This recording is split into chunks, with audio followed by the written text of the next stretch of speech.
In the American state of Florida, rancher Jim Strickland can see his cows at any time, day or night.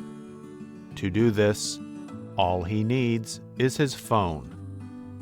Strickland uses virtual fencing to watch and control the movements of his animals. The system, based on Global Positioning Satellite, or GPS, technology, can help Strickland and researchers improve grazing lands, preserve wildlife, and save time and labor for workers. It can also help improve animal health. Strickland has been using the system for about 6 months. He told VOA Learning English he has already seen many good results with the new technology. It has exceeded by far my expectations. Virtual fencing uses radio signals to make an invisible fence. This means you cannot see the fence. This keeps animals within or outside of certain areas. The signals come from nearby mobile phone towers. The signals can also come from base stations that can be moved using a small truck.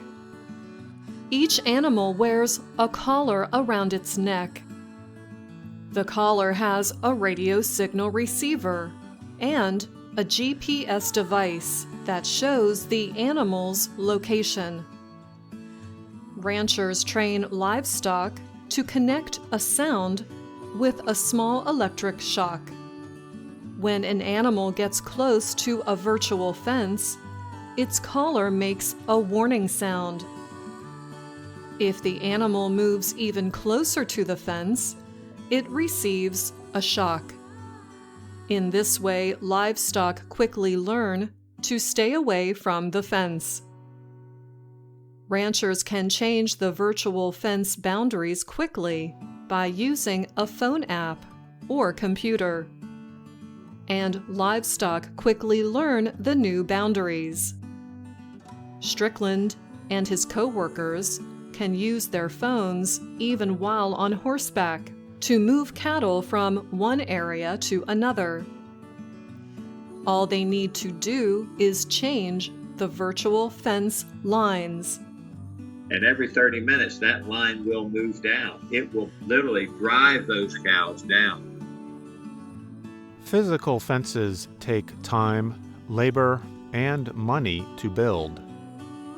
It can be difficult to put them in areas such as rocky and hilly land, wet areas, or places with thick vegetation. Over time, fences need to be fixed, or new ones need to be built. When Hurricane Ian hit Florida last year, it destroyed 4 houses and 45 kilometers of physical fence on the land where Strickland works. But the cell towers for the virtual fence system kept working. Physical fences can also harm wild animals by making it difficult for them to move within and to areas they need for survival. The Nature Conservancy, or TNC, is a U.S.-based environmental nonprofit organization. It has partnered with cattle ranches in the states of Kansas, New Mexico, and Colorado to research the effects of virtual fencing. William Burnage is Deputy Director of TNC's North America Regenerative Grazing Lands Strategy. He said that by changing fence boundaries, the systems prevent animals from eating too much vegetation within one area. This helps plants regenerate or grow again. He added that virtual fences could help protect rare plants and areas near rivers and streams. They could also support conservation of wild animals, improve the health of animals, and help ranch workers have a better quality of life. Strickland works with partners at Florida Conservation Group and the University of Florida. With virtual fences, they can carefully control grazing. This helps them research the effects of grazing patterns on the growth of young cows, birth rates, and even the effects on nesting birds.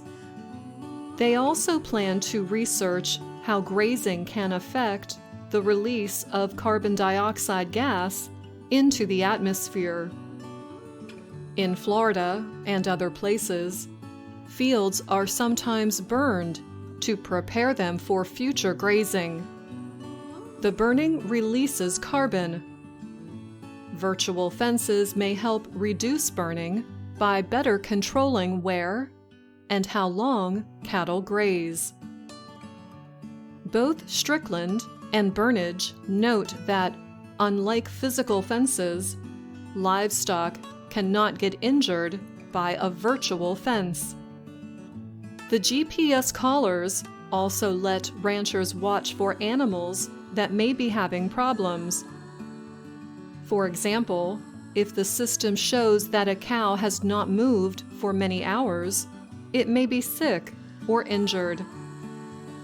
In the northwestern state of Oregon, researchers from the U.S. Department of Agriculture and Oregon State University studied how virtual fencing can prevent cows from grazing on recently burned land.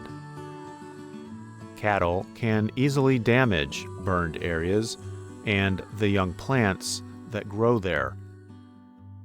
The Oregon study showed that cows without virtual fence collars ate nearly 70% of the plants available to them in a burned area.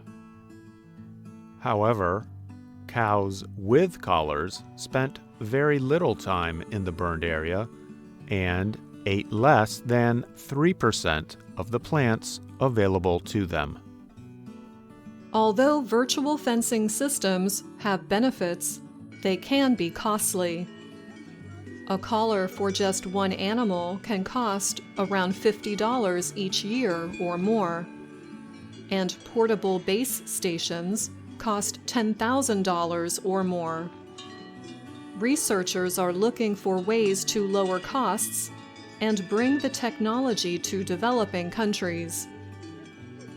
Last year, the Bezos Earth Fund awarded $9.9 million to Cornell University's College of Agriculture and Life Sciences to develop low-cost virtual fencing.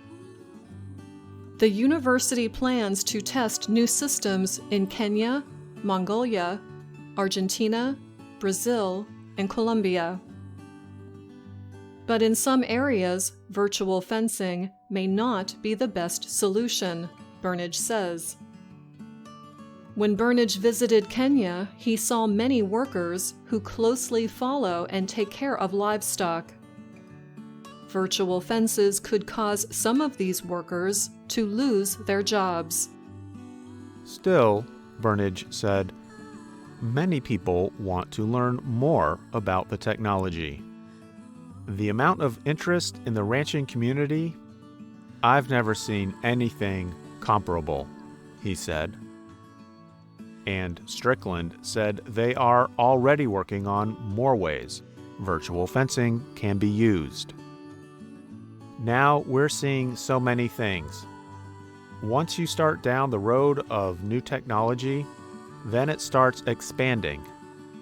It's like, what can we do next? He said. I'm Andrew Smith. And I'm Anna Mateo.